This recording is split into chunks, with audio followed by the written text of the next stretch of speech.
Merry Christmas, everybody. Happy holidays. We are just thrilled to have all of you here. Thank you, Secretary Salazar, for the kind introduction and for all that you're doing to protect our national parks and our public lands for the future of generations.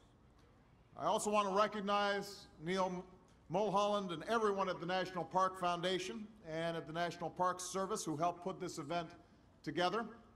I want to thank Pastor Darrell Morton for that wonderful invocation. And of course, thanks to Common and all of tonight's performers for joining us here as we light the National Christmas Tree for the 88th time. This is a very proud holiday tradition. Snow or shine, in good times and in periods of hardship, folks like you have gathered with presidents to light our national tree. Now, it hasn't always gone off without a hitch. On one occasion, 2 sheep left the safety of the nativity scene and wandered into rush hour traffic. That caused some commotion. Often, the ceremony itself has reflected the pain and sacrifice of the times. There were years during the Second World War when no lights were hung in order to save electricity. In the days following Pearl Harbor, Winston Churchill joined President Roosevelt to wish our nation a happy Christmas even in such perilous days. But without fail, each year we have gathered here. Each year we've come together to celebrate a story that has endured for 2 millennia. It's a story that's dear to Michelle and me as Christians, but it's a message that's universal. A child was born far from home to spread a simple message of love and redemption to every human being around the world. It's a message that says no matter who we are or where we are from, no matter the pain we endure or the wrongs we face, we are called to love one another as brothers and as sisters. And so during a time in which we try our hardest to live with a spirit of charity and goodwill, we remember our brothers and sisters who have lost a job or are struggling to make ends meet. We pray for the men and women in uniform serving in Afghanistan and Iraq and in faraway places who can't be home this holiday season. And we thank their families who will mark this Christmas with an empty seat at the dinner table.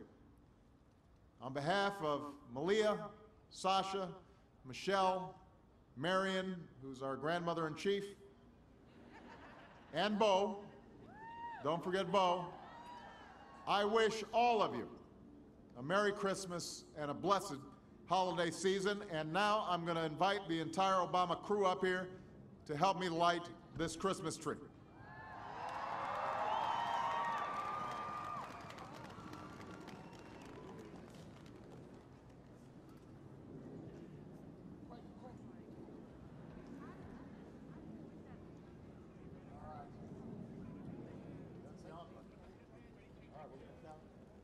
All right, everybody, we're going to count from 5. 5, 4, 3, 2, 1.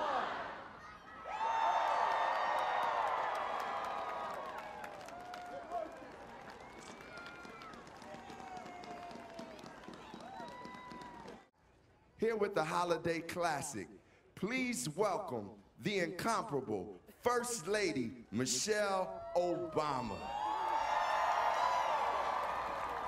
All right, you guys, you ready for this story? Yes. All right, here we go.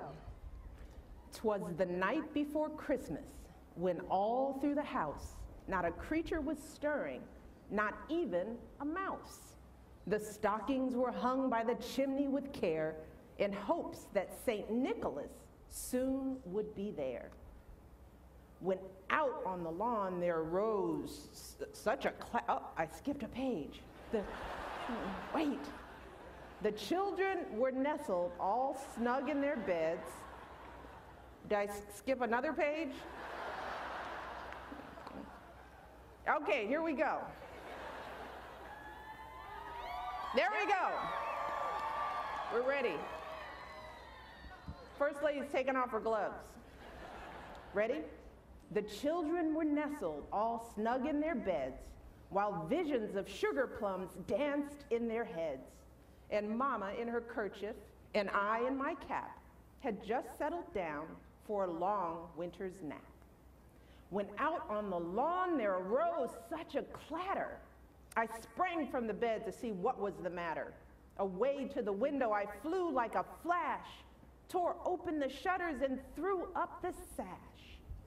The moon on the breast of the new fallen snow gave the luster of midday to objects below, when what to my wondering eyes should appear but a miniature sleigh and 8 tiny reindeer.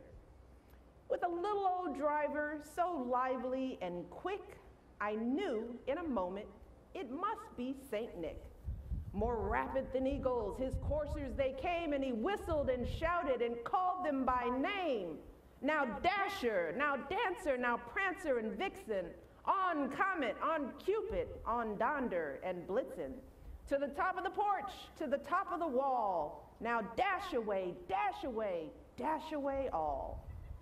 As dry leaves that before the wild hurricane fly when they meet with an obstacle mount to the sky, so up to the housetop the coursers they flew with the sleigh full of toys, and St. Nicholas too. And then in a twinkling I heard on the roof the prancing and pawing of each little hoof. As I drew in my head and was turning around down the chimney, St. Nicholas came with a bound. He was dressed all in fur from his head to his foot, and his clothes were all tarnished with ashes and soot. A bundle of toys he had flung on his back, and he looked like a peddler just opening his pack.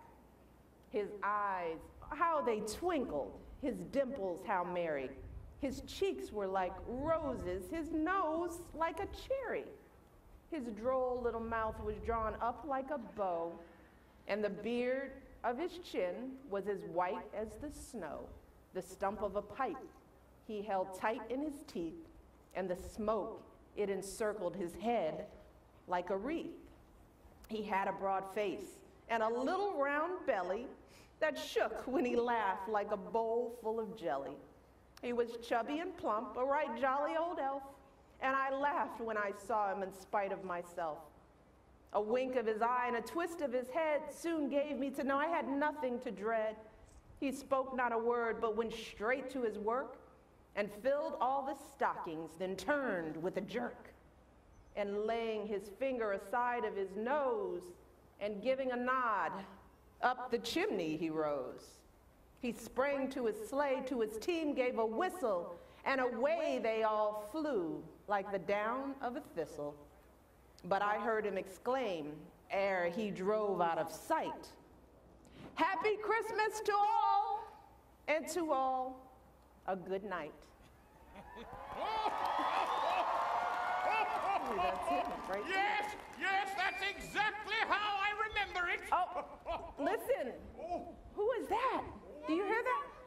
I think I hear Santa. Hello! Oh, I hope you don't mind. I was just keeping your seat warm. Thank you, Santa. But it gave us a chance to go over your Christmas list. And I have it on good authority that you've been nice this year. But that was a wonderful reading. Wasn't that wonderful? Yes! You know, there's only one part of that story I don't like so much. I never thought my belly shook like a bowl full of jelly. I always thought this suit made me look rather slim, yes? No? Oh, but what a wonderful reading! Wonderful, wonderful! Yes! It's wonderful! It's a wonderful season! Oh, you know what? I think I feel a song coming on! Yes? What do you say?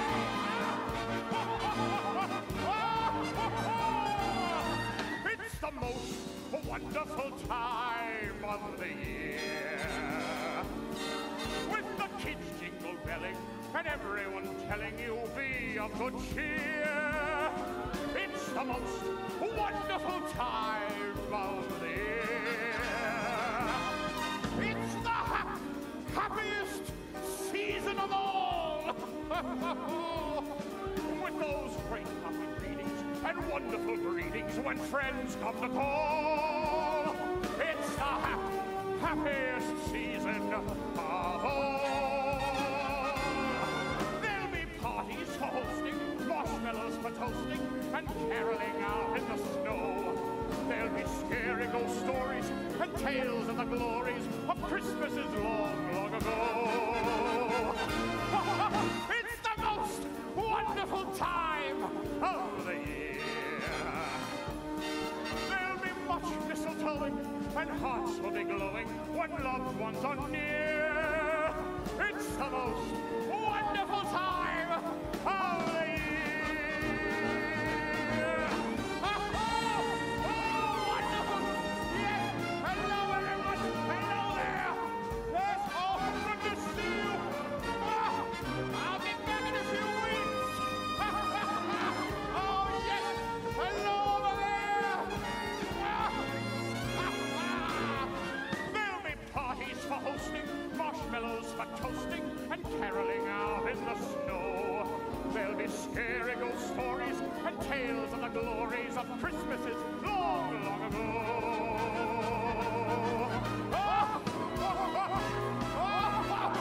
It's the most wonderful time of the year.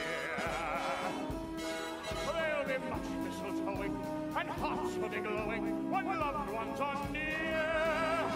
It's the most wonderful time. It's the most wonderful time. It's the most wonderful time.